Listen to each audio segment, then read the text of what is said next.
like to welcome our esteemed panelists and all our attendees, and thank you all for joining us today. FAS is a research organization established in 2003 that facilitates multidisciplinary, theoretical, and empirical inquiry in the field of agrarian studies in India and elsewhere in less developed countries. One of the early and major initiatives of FAS was to start a series of village studies in different parts of the country to obtain quality data on rural lives, including on income, production, aspects of living standards, and so on. As part of this research program, we have developed a unique archive of socioeconomic data from 27 villages, covering a wide range of different agro-climatic regions across 12 states in India. We have also been conducting research projects on specific themes, such as the small farm economy of India and women's work in rural India. We also publish a biannual online first print next internationally listed open source journal called the Review of Agrarian Studies. You can learn more about the work we do by visiting our website, fas.org.in. We regularly organize public seminars, talks, lectures, and workshops to disseminate our research to the wider academic community and also to peasant and agricultural worker organizations and women's associations. Today's talk by Shri Prakash Karat, Politburo member and former General Secretary of the Communist Party of India Marxist, titled Farmers' Protest 2020 to 2021, A Political Perspective, and supported by Rosa Luxemburg Stiftung South Asia, is another step in this very direction. Before we begin, I request our attendees to note that they can write any questions that they have for our speaker, either in the Q&A box, or if you're tuning in today through one of our live streams, in the comment section below. Without taking much time, I would like to request our chair for today's talk, Professor Madhura Swaminathan, head of the Economic Analysis Unit at the Indian Statistical Institute, Bangalore, and trustee of the Foundation for Agrarian Studies, to begin today's proceedings. Thank you. Thank you, Nihira, and welcome to all of you on live stream as well as on Zoom, and signing in from different parts of the world, from the University of Edinburgh. He was the founder of Leftward Books and has published 5 books, both under the Leftward series and elsewhere. One of his notable publications is on the nuclear deal and the Indo-US strategic relations as part of the Signpost series of Leftward, which may not be familiar to some of the younger people in the audience today.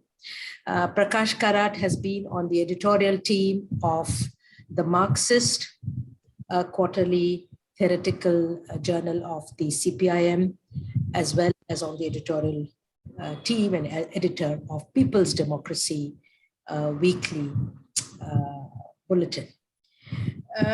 The year-long farmers' movement has been one of the major political events of recent times. And I think we're very privileged today to be able to hear insights on this from someone who brings to bear his academic training in political science on everyday politics in India. So welcome, Prakash, and we're really looking forward to hear your perspective on this movement. Over to you. Thank you, Madhura Swaminathan and friends. I'm going to discuss with you today the historic farmers' struggle and a political perspective on that. As you all know, this struggle began after the Modi government passed 3 ordinances, the 3 farm laws as ordinances, in June of 2020. And subsequently in September, it was adopted by Parliament. In fact, it was railroaded through Parliament without any proper discussion or vote. So the struggle, which began in the form of the march to Delhi and the sit-ins around the Delhi borders began in November 26th. But much before that, the protests against the three farm ordinances and then the three farm laws had begun.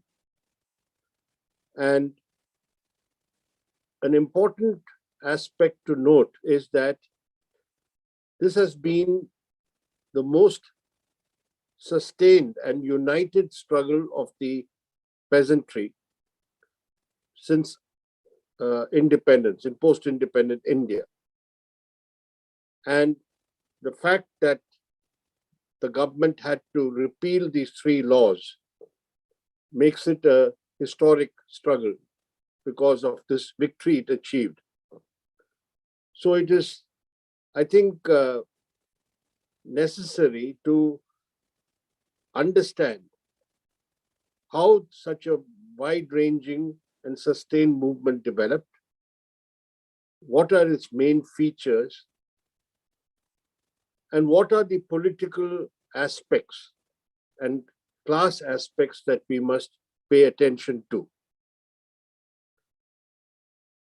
The three farm laws, in essence, were to facilitate the entry of corporates into agriculture and agricultural marketing. And these three farm laws were seen as a threat to the system of procurement that we have in our country for rice, paddy, and some other crops.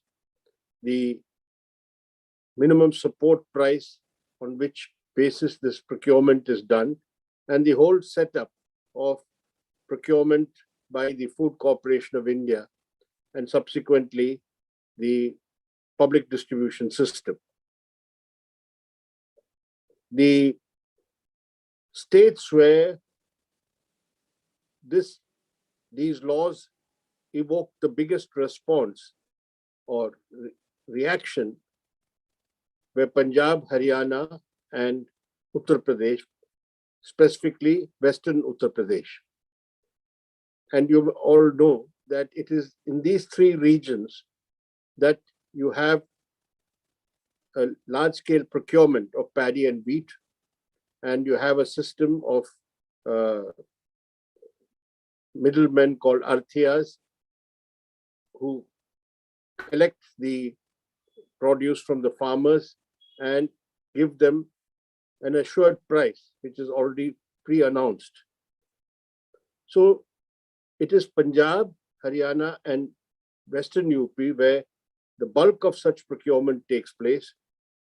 It is in these areas that the farmers first rose up in protest. But before the three farm laws had been promulgated or passed in Parliament, already the peasant movement or farmer struggles had started developing in different parts of the country. And united platforms of the farmers' organizations had developed. Before the formation of the Samyukta Kisan Morcha to conduct the struggle, there was already one broader platform called the All India Kisan Sangharsh Coordination Committee, which was formed after the firing on farmers in Mandsaur in Madhya Pradesh. And under the AIKSCC platform, a number of campaigns and struggles had already begun, and some big mobilizations had already taken place in Delhi in 2018 and 19. So the depth of the agrarian crisis, which manifests itself in different ways in different parts of our country, had already led to localized struggles to begin with, and then more united efforts to make these struggles have a national profile or character. And in Delhi, in September of 2018, the Kisan Sabha and the Agricultural Workers Organization and the Center of Trade Unions had held a very big rally. That was one of the biggest rallies organized by such mass organizations in recent times in Delhi. So already there was a momentum building up of struggles in which unity of various farmers' organizations, different sections of farmers was already developing. It is in this background that the struggle against the three farm laws began. And in Punjab, which became the epicenter for this struggle, 32 farmers' organizations had got together to form an action committee, and they had started after June protests. They started mass actions. They started Rasta Roko, Rail Roko, and all this before the site of the struggle or the scene of the struggle shifted to the Delhi borders. Now, the main features of the struggle, when we look back at this year-long struggle, is first the unprecedented level of unity which was established. The Kisan Samyukta Morcha, the SKM for short, had under its umbrella around 500 organizations from all over the country, big and small, and from all parts and regions of the country. And it is the SKM which spearheaded the struggle. And the SKM had a committee or structure which made sure that there was the widest discussions or consultations about how to conduct this movement and struggle. So this is the first important feature, which is the getting together of such varied and diverse Kisan farmers organizations, including some agricultural labor organizations too.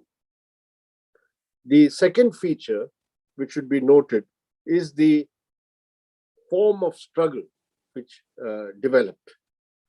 That is the call for Delhi Chalo, which was given on November 26th, which was sought to be prevented when the farmers came marching in from Punjab or came in their tractors. They were sought to be blocked with police barricades. They were tear gas, they were lathi charge, water cannon.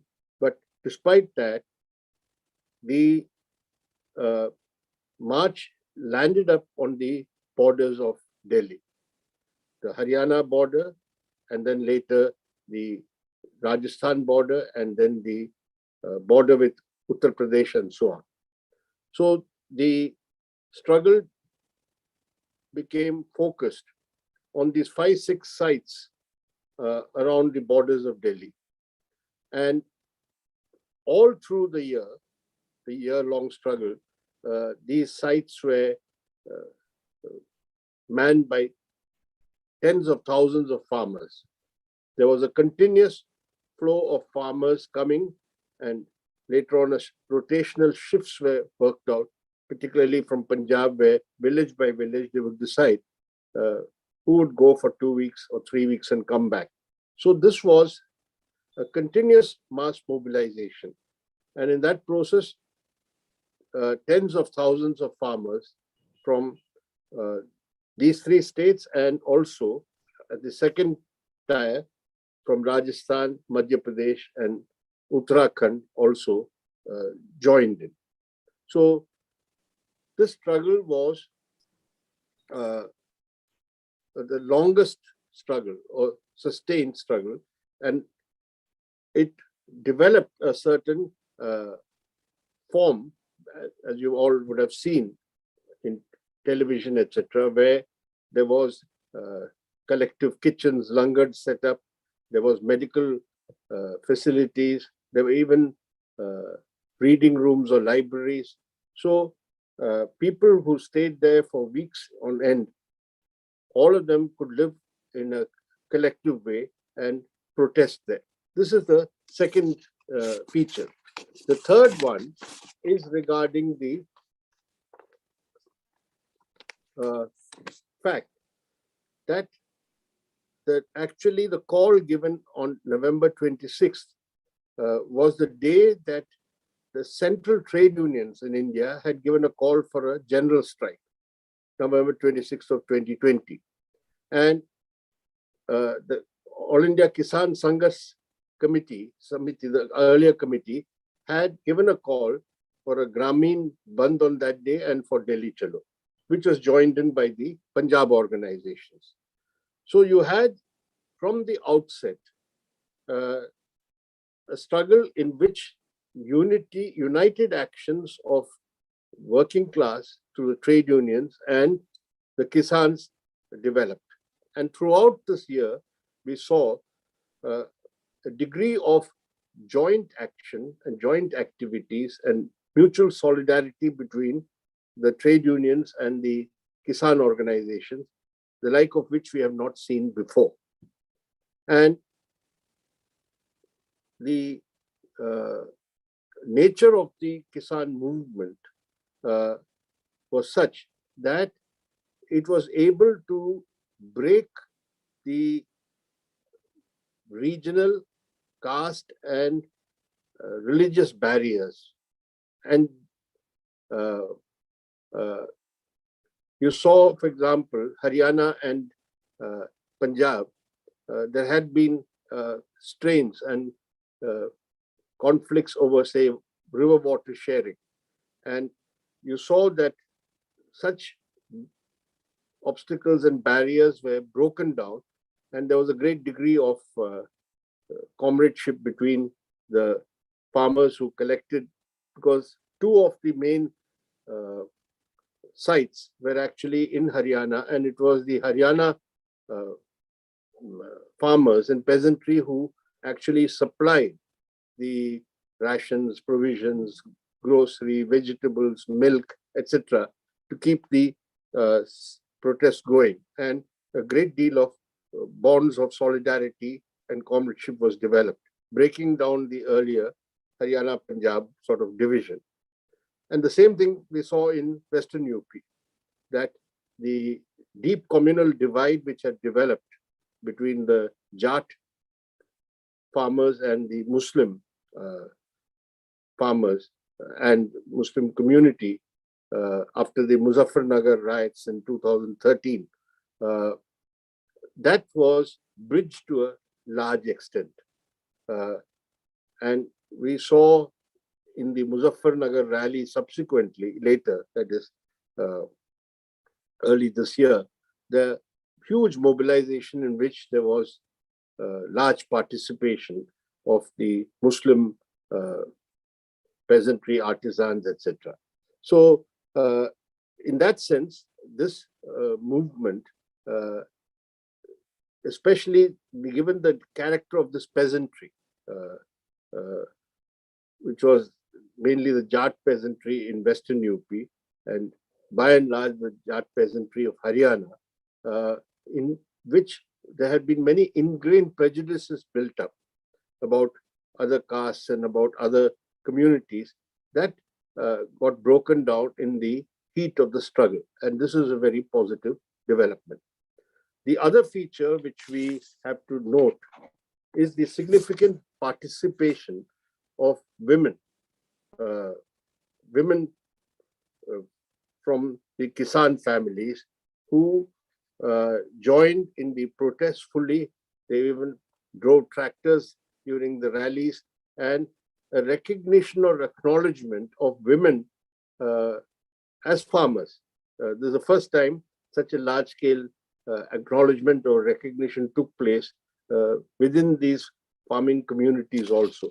This, I think, also is a new or significant feature. And the nature of the impact of these three farm laws was uneven in the country as a whole.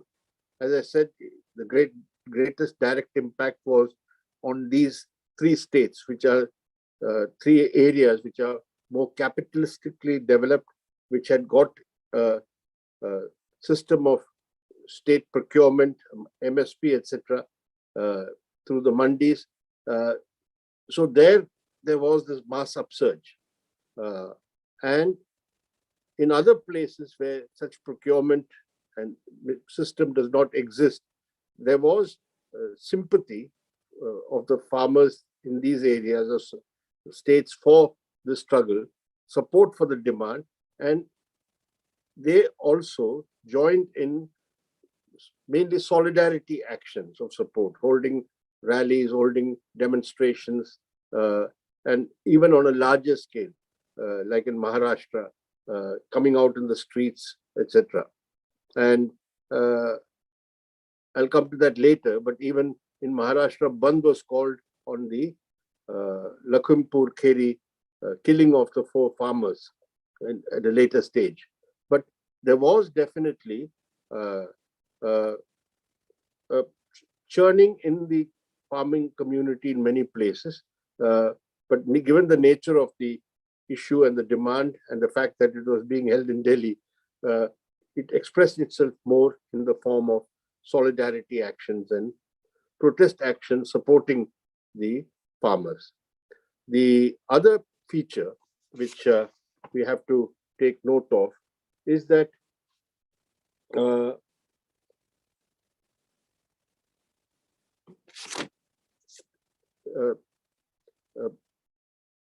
fact that despite the continuous repression and the various tactics adopted by the central government and the ruling party to try to break up the unity, divide the unity of the farmers, and a big political campaign that these are elements out to disrupt the unity of the country, they are Khalistani elements, etc., etc.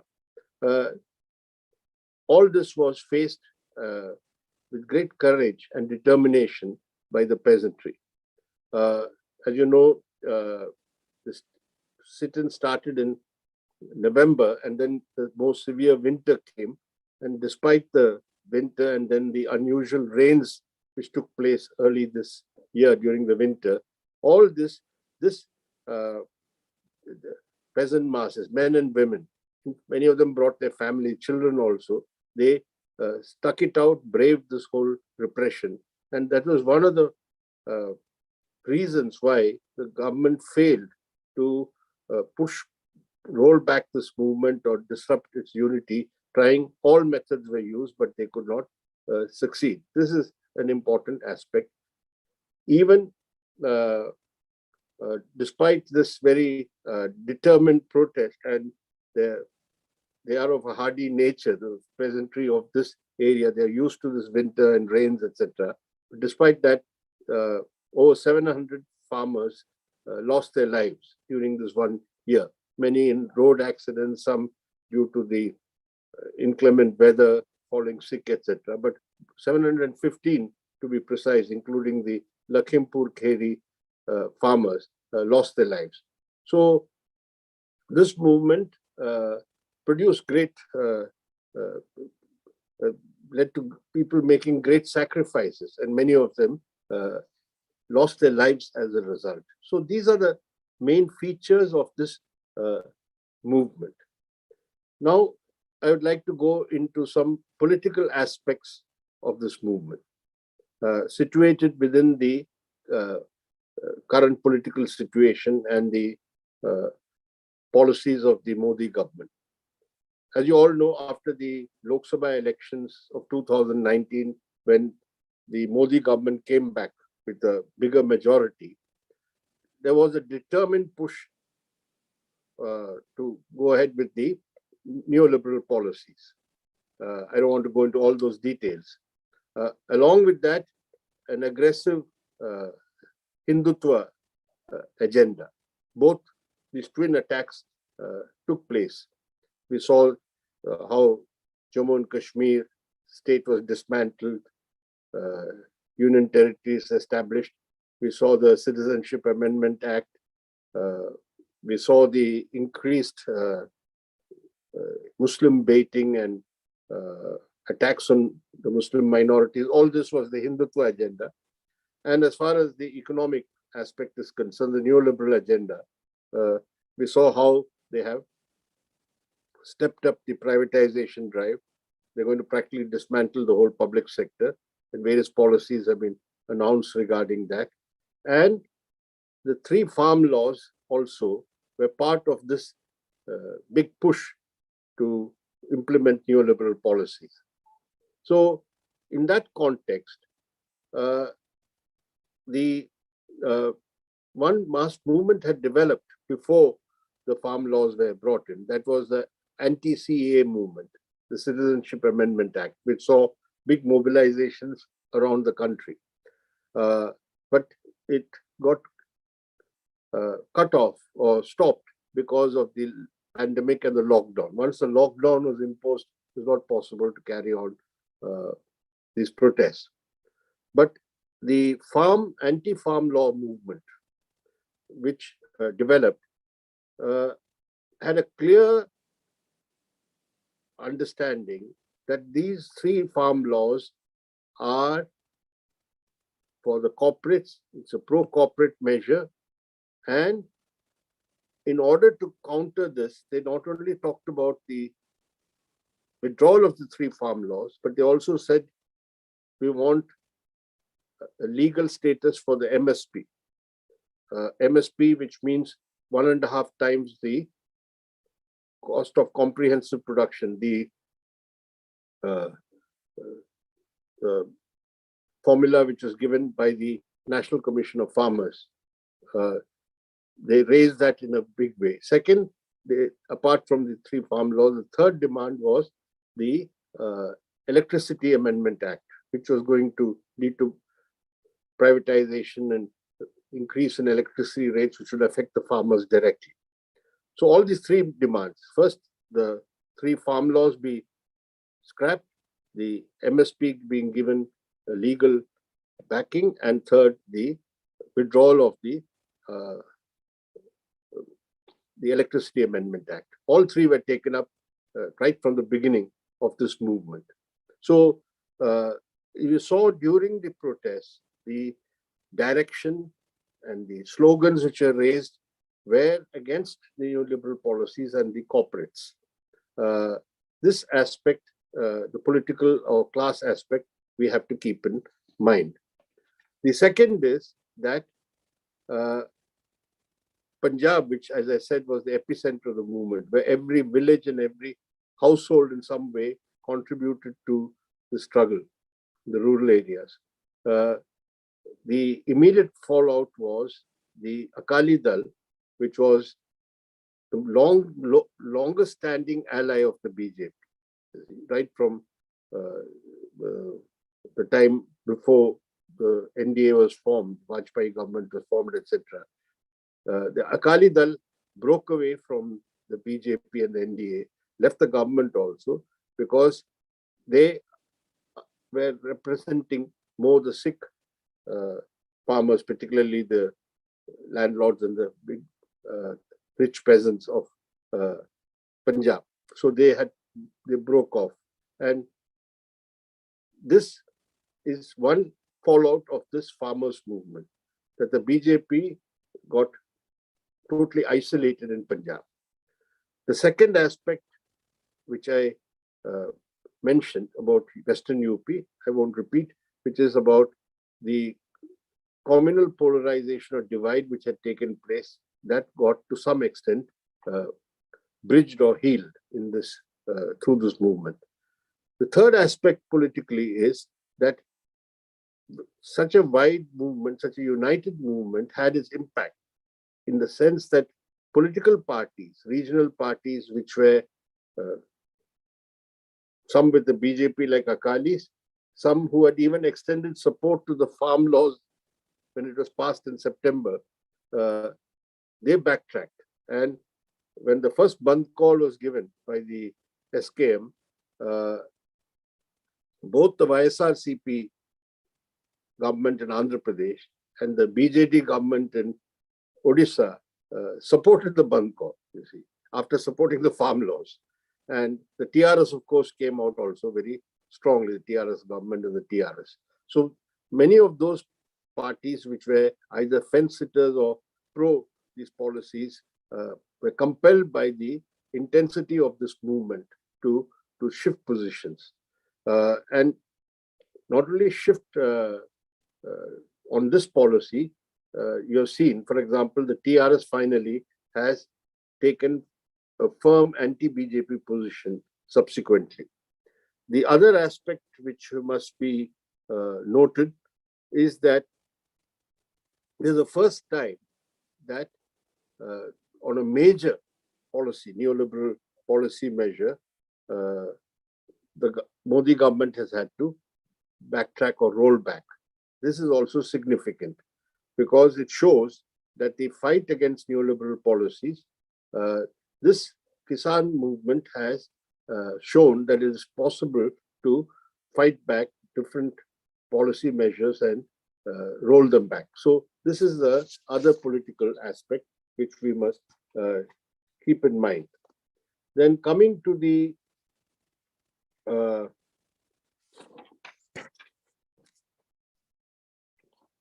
other immediate, other political aspects which also contributed to the withdrawal of the bills or the laws is that the impending assembly elections in two of these three states, Punjab and Uttar Pradesh, Haryana is not having elections now, was also a factor which the BJP had to take into account. In Punjab, as I said, this movement has led to the total isolation of the BJP. Not that the BJP had much of a base in the rural areas. It's primarily a party of the urban party. But the breakup with the Akali Dal and the anger and revulsion against the BJP made the BJP totally incapable of even going for a political campaign or election campaign. That's one of the reasons they felt that without withdrawing these laws, you won't even be able to enter villages in Punjab. In the case of Western UP, after Lakhimpur Kheri firing, that had an impact all over Uttar Pradesh. The anger and the revulsion against the attack by a union minister's son and the union minister backing him, this was also having a very negative impact for the BJP. Apart from the fact that this movement had been able to restore some of the old Jat Muslim unity which used to be there much earlier from Charan Singh's days.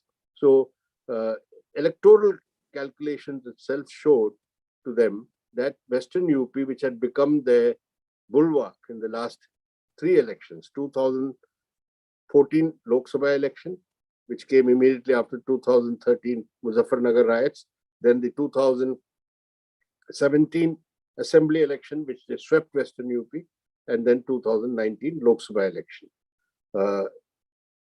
Western UP, you can see the extent of the sweep that in this first phase of the election now held in Western UP for the Assembly on the 10th of February, 58 seats had gone to the polls.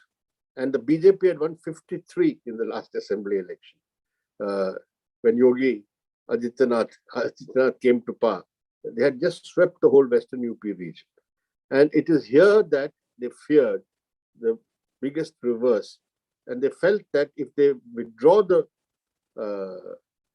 laws now, at least they will have a chance to go back to the main agenda they want to focus on, which is the communal agenda, which they're doing now. As the elections are unfolding, you can see they are going ahead with this rabid communal agenda and trying to again create some sort of polarization.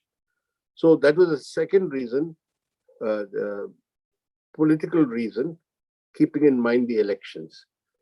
Even in Haryana, where there's no election, not to the extent of the Punjab. There was a unity of all peasantry of all castes and community, not to that extent. Mainly Jat mobilization was there, but that also the BJP did not want this to continue and create further problems for them. So these aspects are also to be factored in. There are two other features or reasons which contributed to the victory of the farmer struggle on this issue of withdrawal of the laws. That is one, as I said earlier, the geographical location of this struggle, the borders of Delhi, and the worst impact or the most negative impact was in these states which are bordering Delhi, Punjab, Haryana, and Western UP. The struggle could be sustained because of this huge mass upsurge in these areas and the continuous flow of people coming. If that sort of impact was much further away from Delhi, it would have been very difficult to keep people coming in to keep this year-long struggle going. So, in one sense, the geographical site of how the struggle developed and the incapability of the Delhi Darbar to keep out these people beyond a certain point. They can't use force beyond a certain point because, again, of the social composition of this peasantry which was mobilized. Many of you in the south may not know, but the Jat peasantry, the Sikh Jat, for example, they are the most numerous and the dominant agrarian caste in Punjab. And in Haryana too, and in Western UP too, the Jats are a dominant agrarian caste, and among the peasantry and the farmers. And the class aspect also, which is that if you look at the Punjab mobilization, it was mainly from the poor peasant, middle peasant, going up to the rich peasant sections and even sections of the capitalist farmers. You see, this sort of solid unity was there against these laws. So it was difficult for the BJP and all its the government and its agencies to find ways to disrupt and suppress this sort of protest by these sections of the peasantry. If it had been some of the most oppressed castes, like Dalits, etc., they would have been able to quickly isolate them and suppress them. But here in the rural areas and the villages, it is their appeal which evoked this great response. And if you see in Punjab, it was a genuine mass people's movement. So it was not possible for the government, despite all its efforts, to try and weaken or disrupt this movement. So that also contributed to the success of the movement and the government having to cave in and accept it. Now, coming to some of the class aspects, I touched upon it also. One is, of course, this all-in peasant unity versus the corporates, the big bourgeoisie. So this contradiction between the corporates and the big bourgeoisie and the peasantry, you see, this came out very sharply. In the course of the movement, we saw again and again from the ordinary farmers and the activists in the movement, this talk about these are laws to favor the Ambanis and the Adanis, who are moving into, as you know, agricultural marketing, retail marketing in a big way. So they saw clearly that these are the fellows who are going to come and ruin our livelihood, impoverish us, etc. So the edge of the thing, the class aspect, this contradiction came out very sharply. The second aspect is to be also seen is the fact that the worker peasant united actions that developed in this period. We have not seen this before. all through this year, you could see the SKM would invite the central trade unions to come and address the peasants who are sitting in dharna. They would observe joint solidarity days or joint struggle days. The SKM came out in support of the central trade unions' call for fighting against privatization of the public sector units. So this degree of worker-peasant joint actions is something which is a new phenomenon, which has, I think, implications in the coming days. Because if you have to fight the neoliberal policies, these are the basic classes who have to come together to fight. The working class, peasantry, agricultural workers, if they are able to unite, I think this this class aspect also has come out very clearly in a big way. The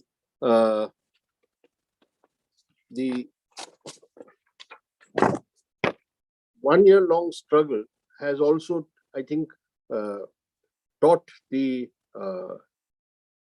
various Kisan organizations who were involved in the fray. Some of them are connected to the left, some are connected to various other, have various other affiliations, some are genuinely independent organizations.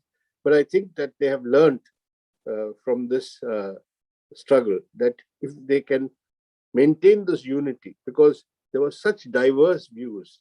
You see, Tikait and the Kisan BKU and other organizations in that Western UP, they had, in fact, earlier supported the BJP in the last assembly elections. In Haryana, you have the Khaps, the Jat caste Khaps. The Khaps who have played a regressive role, but on this issue, they were able to break out of their own mindset. They encouraged women to come out in a big way to join the struggle, etc. So I think this experience of actual struggle and facing the state repression and fighting together, the camaraderie which has developed will also in the coming days help to develop wider class unity against the neoliberal policies and of course the other policies of the Modi government. I think that is something which will be a positive result of this struggle. And finally, in conclusion, if I can just put it in bullet form, without doubt, this has been the most significant and sustained farmer struggle in post-independent India. That the fact that they achieved the main demand of the repeal of the 3 farm laws makes it a historical one. In class terms, the all-in peasant unity and success of the struggle in getting the 3 pro-corporate laws withdrawn is the first major blow to the neoliberal framework of policies under the Modi government. Third, the wide unity of the peasant movement could overcome, to some extent, caste, regional, and religious differences. Women participation in a big way was notable, and this struggle will also help to strengthen the democratic forces in the country as a whole. The immediate impact of this struggle is that the BJP is put on the back foot in all these 3 regions, Punjab, Haryana, and Western UP. At the same time, while we have hailing this and seeing the big strides made, I said, of overcoming religious differences, etc. But I would like to add a word of caution. The depth and penetration of the Hindutva and reactionary ideologies amongst the rural masses in these very areas, particularly Western UP and Haryana, should not be underestimated. For instance, in Western UP, the Hindutva communal forces have been working for a long time to change the consciousness of the rural masses. And this started at the time of the Ram Janmabhoomi movement, though it got aggravated in 2013. But even before that, sections of this same Jat peasantry had rallied to the BJP. So while this struggle has helped to weaken this divide or bridge this divide to a great extent, I don't think we should sit back and say now the job is done. This struggle has done it. It requires a sustained political ideological struggle against the Hindutva forces. Only then, otherwise the situation can regress again, change back again. And in this farmer struggle, the left has played an important role through the Kisan organizations and agricultural worker organizations which they are working in. Even though the left is not strong as a mass force in these three states today,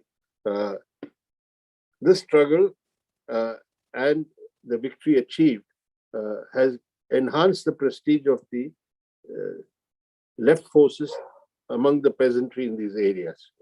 The Kisan Sabha, for example, was in the leadership of the SKM also, along with others, was most active, consistent in all the sites on the borders. Activists and members of the Kisan Sabha and agricultural workers were present, and people have seen that the left is providing the most consistent support and backup to this movement. So this should be utilized to further expand the influence of the Kisan and agricultural labor organizations and to consolidate this into their organizational influence and framework. And lastly, this struggle has again shown the need for forging wider unity and linkages with other sections of the people or other sections of the basic classes. I talked about the worker-peasant unity and united actions which took place. It had a very big impact nationally. We saw there were 3 bandhs in the course of this 1 year. And in these bandhs also, we found working class participated, though the call was given by the SKM alone in 1 or 2 of these cases. The working class and the trade unions actively participate. And the peasantry was not isolated from other sections in the struggle. And that holds a lesson, because now when we talk about this, we are planning these big struggles against privatization. Big privatization drive is there, this national monetization pipeline, also things are coming. And struggles are developing. But the struggles against privatization, if they're confined to the trade unions and the workers of those enterprises, they're not going to succeed. Again, recently, as you know, they announced a year ago, the privatization of the Visakhapatnam steel plant. But there's such a big protest and movement against it, not just of the trade unions. It has got popular support. All the political parties except the BJP in Andhra Pradesh is supporting this movement, and big mass protests and actions have taken place. That is why they've not been able to proceed yet with the steps to privatize. That is a lesson that there are now in the privatization struggle, anti-privatization struggle, there are issues. The peasantry understands that very well. Say privatization of the electricity distribution or other systems, they understand that this will affect them. You see, it's not a question of only privatization affecting the electricity workers. So you have to make those linkages. Public sector privatization means reservation for scheduled caste and scheduled tribe goes. You can mobilize the Dalit and tribal sections of people, organizations to join this struggle. So you have to make those linkages and be able to make this movement against the neoliberal policies a wider mass movement. I think the farmers' struggle has shown the way, and at the same time not neglect that whether it's the peasantry, whether it's the working class or other sections of working people, there's also the ideological and political struggle to be conducted. It won't be through only economic struggles that you can overthrow the hegemony of the present ruling party and order. So the Kisan struggle has provided us rich lessons, political lessons also, and I'm sure that we will be able to grasp it and utilize them in the coming days. Thank you.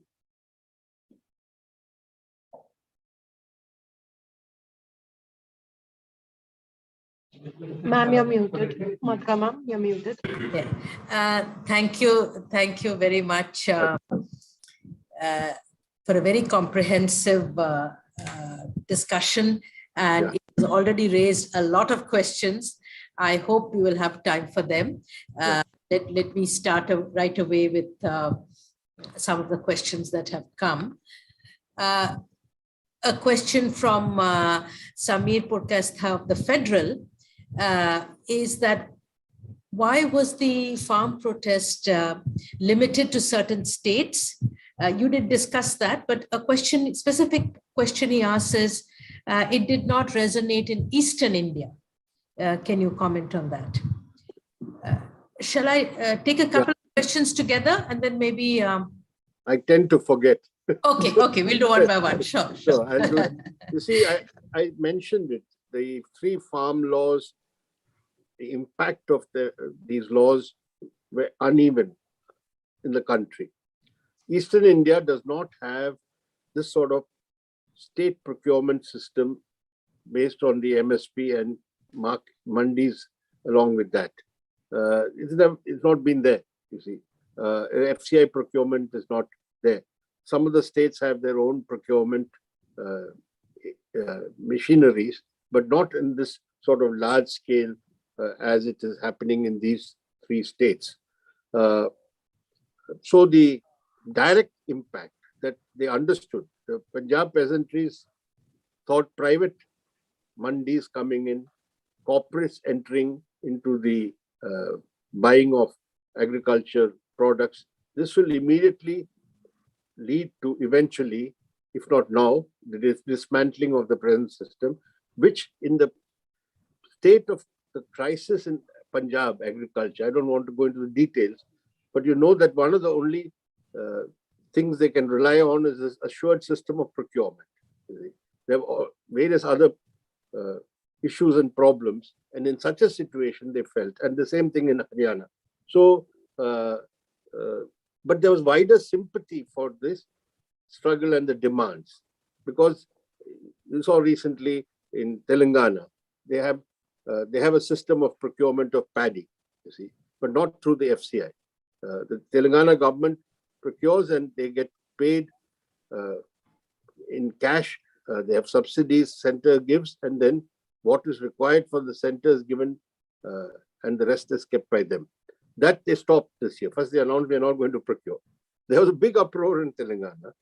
In fact, the TRS, one of the reasons why TRS became totally anti-BJP after that was this. Of course, now for this year, they said we'll procure. They did the procurement, allowed them to do the procurement, but they don't know what will happen next year, you see. So this became the focus. There were other aspects which will affect definitely the farmers in other states, but they don't directly, immediately feel it. So this is what moved the peasantry immediately in this region, the northwestern region. A sort of a follow-up question which has been asked here by Bijoy Franco is that can the farmers now press the government to implement the Swaminathan Commission recommendation on MSP? Yeah. You see, in fact, before the SKM withdrew the agitation or struggle, they had sent a letter to the government, an open letter saying, you have to do these things. And one of the demands was you constitute a committee to discuss and how MSP legal implementation of the MSP can be. MSP as in the Swaminathan Commission's, what is it called? C2 plus 50 formula is to be implemented. You have to give us an assurance that this will be taken up for discussion along with the withdrawal of cases, the electricity amendment, the, what do you call that, crop, that burning, stubble burning, no criminal cases would be there. All those demands, only when the government gave a written assurance in which they said they'll set up a committee of different stakeholders, including their SCAME representatives, to discuss about MSP. They have not formed the committee yet. In fact, now, just last week, they held a betrayal day, saying you're not implemented these demands. So that follow-up on MSP is very much the next item for the All India Peasant movement. They're going to take it up because this has an appeal all over the country. There's another set of questions on the role of landless agricultural laborers. What role did they play in the movement, and what can be done for the benefit of this section of the poor peasantry? Saumalya Das has asked this question, and I will add one more question to that, which is from Deepak Pacha, that do you think the unity formed among farmers of all classes, irrespective of the class contradiction, is this sustainable in the long run? And in particular, linked to the first question about agricultural laborers, how is this unity going to affect the struggles of poor peasants and agricultural laborers for wage hikes and for land rights against landlords and rich peasants? The participation of agricultural workers was there in the movement, but not to the extent of the landed farmers, the small, medium, and other farmers. Agricultural workers, first thing is the agricultural workers organizations in Punjab, the organized section came out fully supporting this movement, so they could mobilize their own membership. But there was not such a wide mobilization of the workers. Then you have this peculiarity in Punjab, as you know, that you have a lot of migrant labor in Punjab who do the agricultural working job now. More and more there is this. That's one of the reasons farmers could come here. They could always have one member of the family there who, when the harvesting was going on, the migrant labor would be there. So the agricultural workers' problems are there. There are many of the, as you say, their class issues, the demands for wages, all that is there. But it was not this, the farm law, anti-farm law movement subsumed all that, because they felt if the whole agrarian economy is collapsing, if the farmers are going to be ruined, then they'll also be affected. So that sympathy or solidarity, there was, as I said, a village sort of solidarity developed. So that overcame. But the agricultural workers' issues are something which in the coming days will continue to have a different approach or a differentiation, the class differentiation exists. So the agricultural workers' movement will continue, but not on the farm laws issue, but other issues are there. The question of the wages, the question of house sites, the various other issues which concern the agricultural workers, which needs to be taken up. We cannot compromise on that or give up those demands and issues. But this was against a government state policy which brought in all sections. What is the other second thing? The class differentiation and... the other question was related, that this unity, that unity of agricultural laborers and other classes, what role can the left movement play in this? Yeah, knowing this knowing that this is primarily a demand of the farmers and not the agricultural workers, this issue or affecting them. What we have done in the course of this movement, I didn't talk about it because it was related to only one section, that is the Kisan Sabha, All India Kisan Sabha, the Agricultural Workers Organization, and the Center of Indian Trade Unions established a coordination. And they have started conducting some joint actions so that the real issues of the rural proletariat, or what you might call the agricultural workers, do not get sort of swamped under or overlooked. So increasing coordination or coordinated activity between the trade unions, agricultural worker, and Kisan Sabha, that's something which has emerged in the course of this one-year struggle, which we hope to take forward. There's another question here. Does this farmers' movement now change the correlation of class forces in Indian villages? This is a question from Kunal, and a related question is that issues of MSP and agricultural income are not of such importance to farmers, small peasants who do not produce a surplus.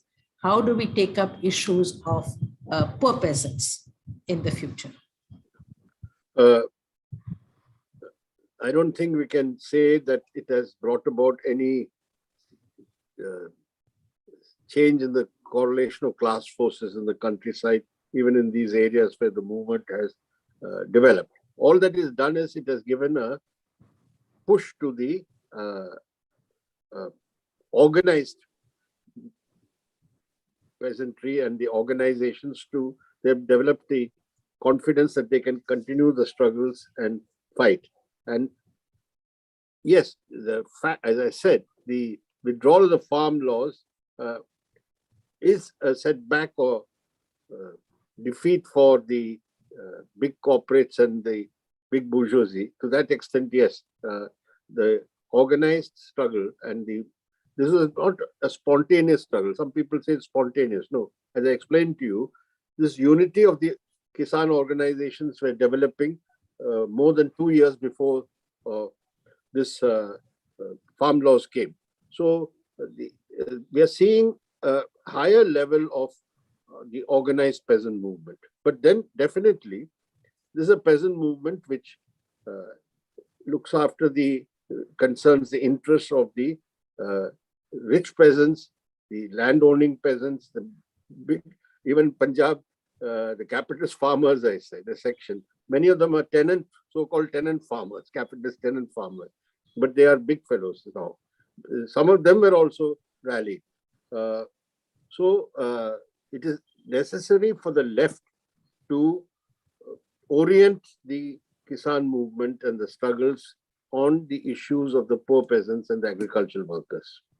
And there are, as you know, the whole range of demands concerning that, which obviously could not be taken up in the course of this movement, but it is necessary to highlight that also when we, including the question of land, wages, etc., which are still very much relevant in these areas. You talked about the Vizag steel privatization, but another related question is, there's been a united labor movement, but they've not had success in repealing the labor codes. Yeah. Could you comment on that? I think yes, I said the Vizag struggle is so far going ahead and being successful because it is not just a trade union struggle anymore. You see, if you go to Vizag city, there is a struggle committee which includes every political party. It includes all the other organizations, and they bring all the people out in the street. So even those who wanted to go in for the survey evaluation to make the evaluation for the plant, they were not allowed to enter. They can't proceed there, whatever they do. That sort of broad unity I was talking about. In the case of the labor code,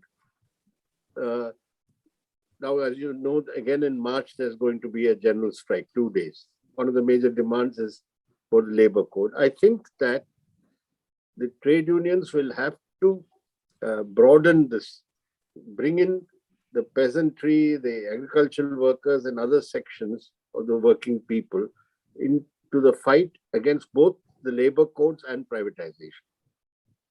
Now, LIC, you see, they tried it. The LIC set up some citizens forums before, not this IPO time, but earlier when they're talking about diluting the stake. They tried to form citizens forums, get support from policyholders and other sections. So the fight against the labor code also, the core, of course, of the struggle will be the working class, but they'll have to get wider support. Only then it becomes, in a country like India, working class alone can't fight back this. They have to get other sections to come in and support. That's what I said. One of the lessons of this struggle is that. So the trade unions and the working class will also have to look for allies. And some sections of the peasantry are today who had no connection or no approach to the working class have developed some sympathy when they saw the trade union standing with them firmly and mobilizing workers in support. So I think this sort of linkages will have to be developed. We have a question from Shamsher Singh. He says the Chief Minister of Bihar has made an announcement that these market committees, Bazaar Samitis, will be revived and strengthened in the state to protect farmers. I have a comment. Is that the way? Is that the you know that they had dispensed with this mandis earlier. I mean, we have, I cannot go into, I don't have clarity on that, but we had our criticisms about this APMC, how they function, etc. It's not that this is the ideal, perfect, the markets or mechanisms for the farmers. But in the present situation, obviously they are feeling the heat and they feel that they have to provide some concessions or give some things to the farmers in Bihar. So they must be talking about, I have not seen the exact announcement, but it could be because they feel that they cannot, given the present mood of the farmers after the struggle, even in Bihar, they must be able to give them some steps, to show that we are taking steps to look after their interests. Yeah. There's a very relevant question for today from Ranjini Basu. How do you see the political consolidation taking place after these protests, especially in poll-bound Punjab and Uttar Pradesh? So, crystal ball. Punjab is, there is no gray areas. The BJP is totally isolated. They might have got Amrinder Singh as an ally, but Amrinder Singh is equally discredited and isolated. So BJP is not going to register any success in Punjab. The real question is in Uttar Pradesh. I made this point in the conclusion. Right now, this struggle has helped to push back the BJP and push back its communal agenda. What reports we have got of the first phase of the election from various people on the field, journalists, etc. The BJP has really suffered a setback in the first phase. This is Muzaffarnagar, all the heartland of the struggle. They have suffered a setback. But I'm not very sure that this will work all over UP. You see, the same impact is there all over UP. This is because I mentioned the social situation here, the Muslim Jat, all that is there. I am more concerned about, I've been going to UP for 25 years earlier, so I know this region very well. I've seen how the Jats gradually got communalized. You see, from the solid Jat Muslim alliance, which was forged under the Bharatiya Lok Dal, under Charan Singh, how gradually it got eroded, you see. And the Jats are not, I don't know if you know, Jats are not, they don't go to temples, they don't believe in rituals and all that. They are not, Arya Samaj is the main influence on them. But they got communalized, the section. And then after 2013, it got they're completely gone. So now many of them have gone back to the Lok Dal or SP, good. But I am not saying it's a permanent thing. I think it's only a temporary thing. If further steps are not taken, you see, they will relapse into this pack again. Some reports during the election campaign came, some of the Jat farmers saying we are very much against this government for what they did, etc. But against Adityanath government. But they said one thing they've done good, they put the Muslims in their place. The same fellows attacking them for the farm laws says one thing good they have done. So that is still there. And it doesn't go off so easily. You see. So, and as I said, this is done over a long period of time. It's not suddenly 2013, they all became communal. It had been penetrating them for a long time. So I think that as of now, in this election, the BJP will suffer losses in the Western UP. There's no doubt about it. But it is not it's not a permanent loss. We have to wait and see. So that is why the secular parties or the forces, the secular parties, I don't have much faith in, because most of them feel, let us avoid countering Hindutva. Let us not talk about Hindutva. Let's also say we are also good Hindus. We are also going to build more temples, all that, this line they're taking. So it's a temporary break from Hindutva in the BJP. We want to make it permanent. Unfortunately, only the left could do the job properly if they have, but we are very weak in that area now. So let's keep our fingers crossed. Thank you. Yeah. There's a question from SM Sareen. How does the left movement propose to modernize agriculture in India as an alternative to corporatization? I think that is the context. Yeah, I mean, it's a big question. I'm not actually very competent also to give a proper answer, comprehensive answer. There are various alternative policies or measures we are suggesting, ranging from cooperative farming to making sure that the farmers get the subsidies for their inputs, so that they cannot, right now, agriculture has become unviable for bulk of the farmers, small farmers in particular. So how to mitigate now immediately the impact of this neoliberal policies, which has led to a tremendous increase in the cost of inputs for agricultural production, from fertilizer to electricity to water to seeds to everything else. So how do you provide farmers with inputs which are of a reasonable cost, which will help them to produce and then get a remunerative price? That whole method or system, even the MSP, for example, a lot of discussions are there. I'm sure Madhura would be able to tell you more. How do you implement this legal MSP? Some say you give an income support, for those who get less than the MSP, the market, then income cash support should be given. There are various methods suggested. So there are alternative ways of looking at it, methods. Of course, the cooperative farming would be reaching a very high level of alternative, but we are not reached there very much. We can have cooperatives for various other, for marketing and other things, credit, etc.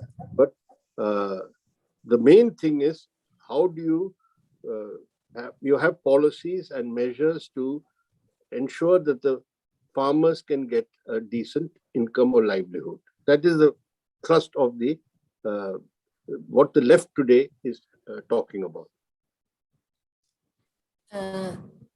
There's a question about many of the participants of organizations of the SKM have joined full-time politics.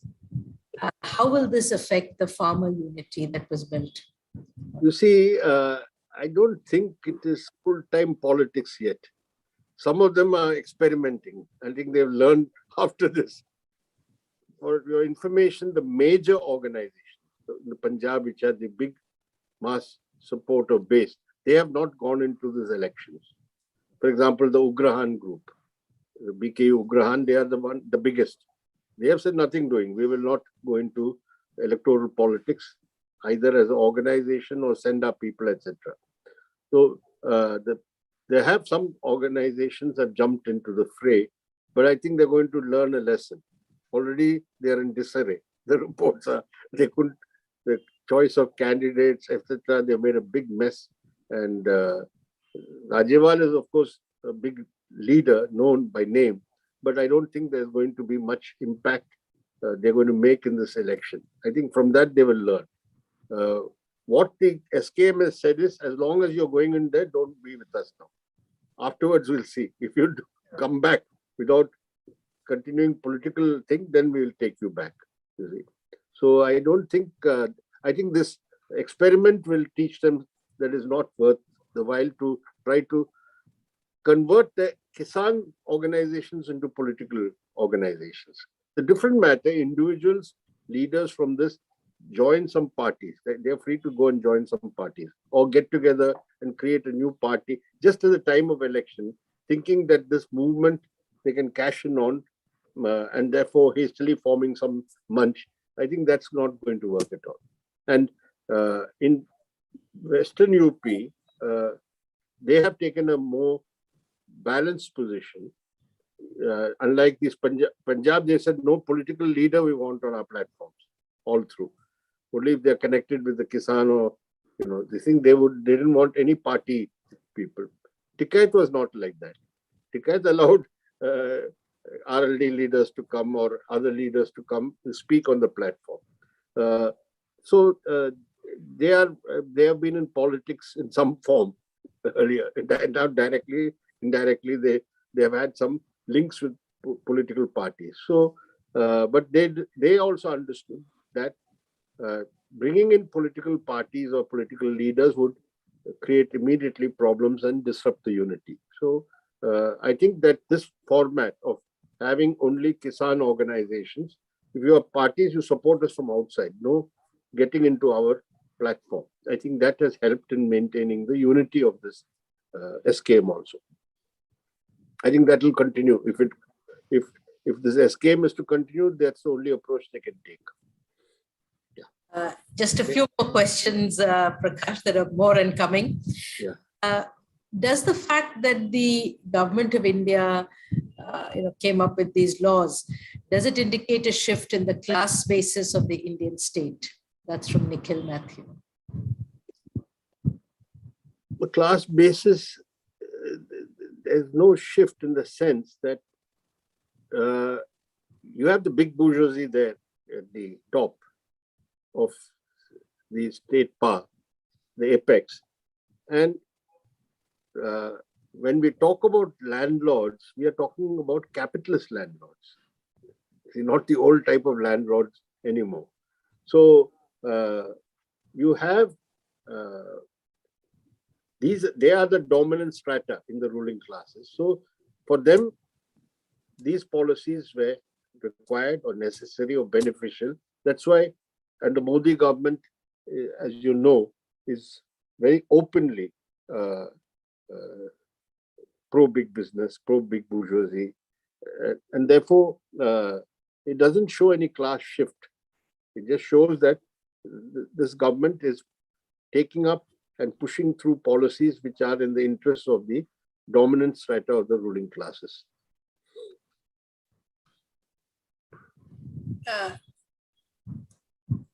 You have talked about it, but if you could expound a little bit more, there's a question from Tilakavati Muthukamakshi.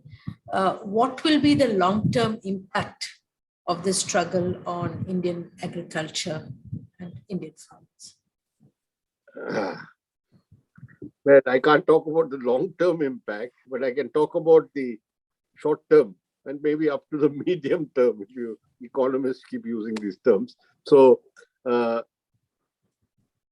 think that the thrust for corporatization of agriculture and the nature of the development of capitalism in agriculture, assuming this form, that has been stalled or halted for some time. But it's not that this process is there. You see, in the same Punjab, where I talked about big farmers leasing in land, etc. They had all in 2019, this Congress government, Amrinder Singh's government, had brought a bill for land leasing and etc. Land and land leasing law, which was going to be very bad for the small farmers and poor peasants. It was going to, the whole thing was going to be in the market. Anybody can, the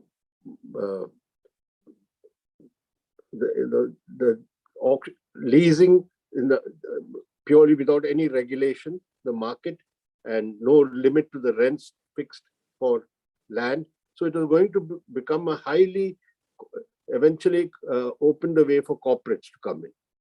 For some reason, I didn't follow, maybe because of the COVID and all that, and some opposition, they didn't proceed with it. They formed some committee about it, but it was a law. If it had come, it would have pushed through corporatization of agriculture in a bigger way. And it would have opened the way for leasing of land by companies also. The word company is also there in the companies can also lease land. So this is the overall trend, you see. So this movement and this victory has put brakes on this trend now. And if the thing shifts to the question of MSP, legal MSP, etc., and the fight continues, then that goes against totally the idea of neoliberal idea of how agriculture should develop, corporate should be there, etc. So the fight for MSP, though it's a complicated issue, I think if they can rally support enough and take it to that next stage, so the struggle against these policies is going to gain strength.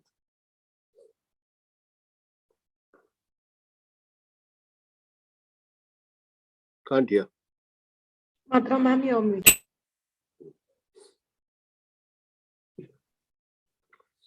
I said last, a big one, again from Sameer Karpurkesta, that, as you said, the left affiliated organizations played a crucial role in the farm protest. Yet the left parties are unable to take political advantage. So where are the left parties failing? So the political advantage we can get only if we now work to consolidate this. You see, I can tell you from our party, I mean, the Kisan leaders, one Politburo member and about 5-6 Central Committee members were full-time literally in the struggle. 3-4 of them were in the camps, in different camps. You see, the Shahjahanpur camp was manned by mainly our people who came from Rajasthan, and the leader of that, Amra Ram, who's been former Kisan Sabha president, he was there all through. Practically 365 days he sat there. In Western UP, DP Singh, vice president of our Kisan Sabha and the senior party leader, he, at the age of 74, 75, he sat all through Gazipur. So they were there directly in the field leading. So what I'm saying is that work, if you can do the follow-up in that region, say in Western UP or in Haryana or in Punjab, then the political advantage will be then seen. You see, just being in a struggle does not lead to automatic political advantage. You must on the ground then continue that work, build the organization, draw people into the organize and future struggles. Then you will find the political influence also developing along with, it won't be done through the Kisan Sabha alone, through the political party. The party has to go there into those areas and work and develop the political influence. Yeah. That's one of the things I said must be done. I left it very vaguely. I said consolidation, the organization has to be built. Okay. Thank you very much, for covering, such a wide range of issues to do with the political implications, caste, class, region, and of course, at the base of it, the unity and alliance of different sections of classes during this struggle and what are their implications. So I hand it over now to Nihira Ram for the formal vote of thanks. Thank you, Madhura. Thank you, everyone. I would just like to deliver a short vote of thanks before we end today's event. We thank Rosa Luxemburg Stiftung South Asia for their support in organizing this talk. We would also like to extend gratitude to all our friends and colleagues who helped in circulating information about today's event. We are deeply grateful to Professor Madhura Swaminathan for moderating and chairing the talk today, and also highly indebted to Prakash Karat sir for giving us his time and sharing his invaluable insights with us. Last but not least, I thank everyone who tuned in today, either through Zoom or through our live streaming platforms, and engaged with this important issue of the farmers' movement. A complete recording of the talk will be available on our website, fas.org.in, by tomorrow. With that, I close today's event. Thank you, everyone, for joining. Thank you, sir. Thank you, ma'am. Thank you. Thank you. Thank you. Thank you. Right. I think we are stuck to the time. Absolutely, we have. Yes, exactly. Thanks again.